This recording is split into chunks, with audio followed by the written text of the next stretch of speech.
On March 18th, Tom Jenkinson premiered the new Squarepusher album at the Barbican to a packed audience. So the morning after, I spoke to him to find out more about the record, which is called Damaging Furies.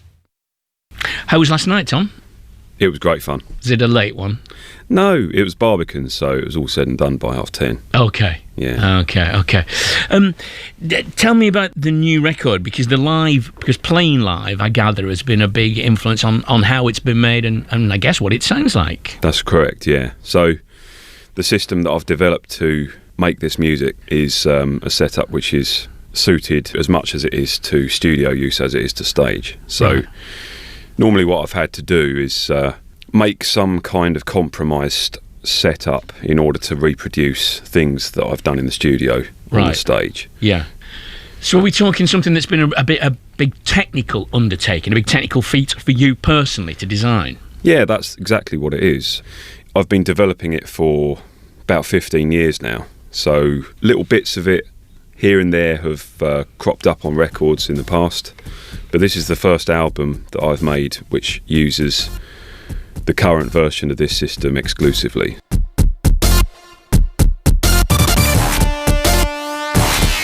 Working with it, you're also fixing faults.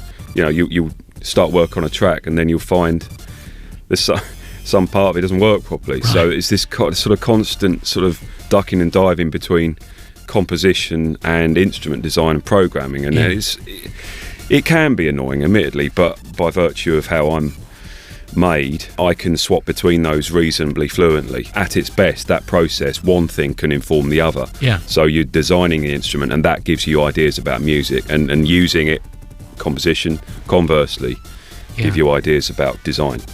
I'm old-fashioned, you know. I'm like, I think about music primarily in terms of its harmonic structure, its melodic structure and stuff. Last time we talked, we were talking about that Robots project. Yeah. I mean, there was a lot of technical interest in that, but still, doesn't really matter how technically interesting it is if it doesn't move me. Yeah, you know? Yeah.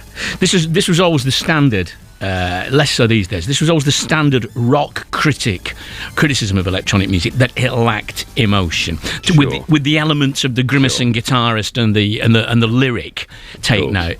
Presumably, you would say that is a nonsense. Absolutely. Yeah. In fact, I've been at the sharp end of that kind of attitude. I'm not so much talking about now, but I think things have moved on a little bit, I think, actually. But when I was a teenager and obsessively trying to learn as much as I could about music, the sort of musical fraternity, if you like, that I was part of was quite rockish.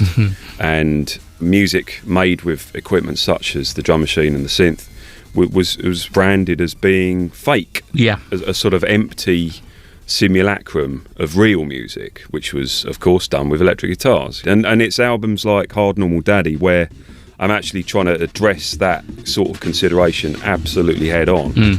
And what I've actually found is that suspiciously the emotion drains away only once you tell people how it was done. Yeah. Did the process of making the music for Robots project and this with the things we were talking about last time about the removal of ego, the idea of, has that affected how you've thought about this record? I mean, I think that we were talking about very, very specifically in that instance, but I think it's always been quite present in my outlook. Getting too concerned about self-presentation in music, I think, is a bit of a hiding into nowhere, or at least I guess the music world's dripping in it. But it's not for me. I'm not interested in trying to generate a personality cult. I'm not interested in people.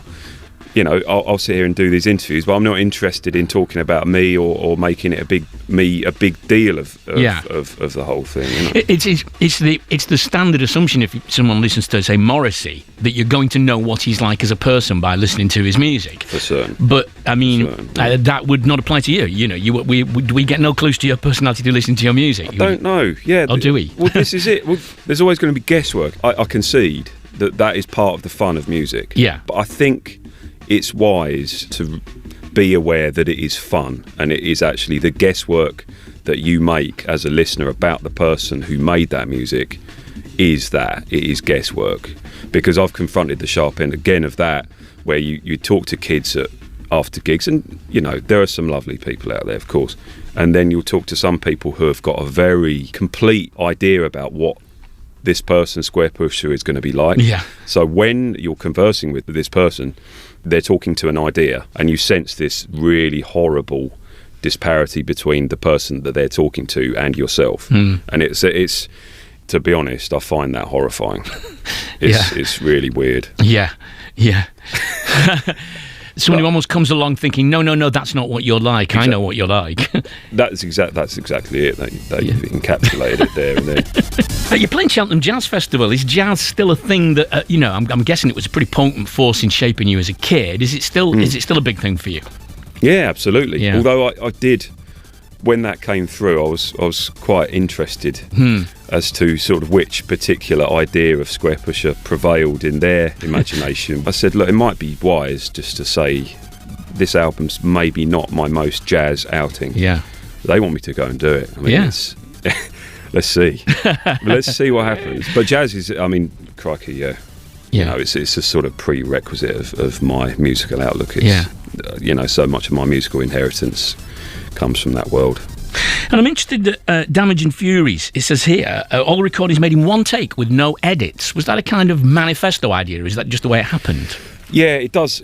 Putting it like that, it does come across as somewhat manifesto-like. I mean, it's a consequence of this setup being identical from studio to stage.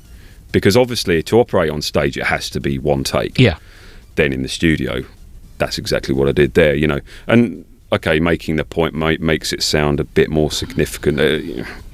So, the whole thing about this is flow, momentum, velocity, impact. Oh, no, I'm sounding like a marketing guy now. Oops. I can see that on the ads. That's really frightening. Can you delete that bit? No, it's good. No. And you need to get a guy to do a voiceover for it. Flow, impact. The new record by Squarepusher. Yeah, that's right. Well, you just did it. Thank you. That was very good. Well, I can't wait to hear the whole album. Thanks for doing this, Tom. Absolutely. Yeah, thank you.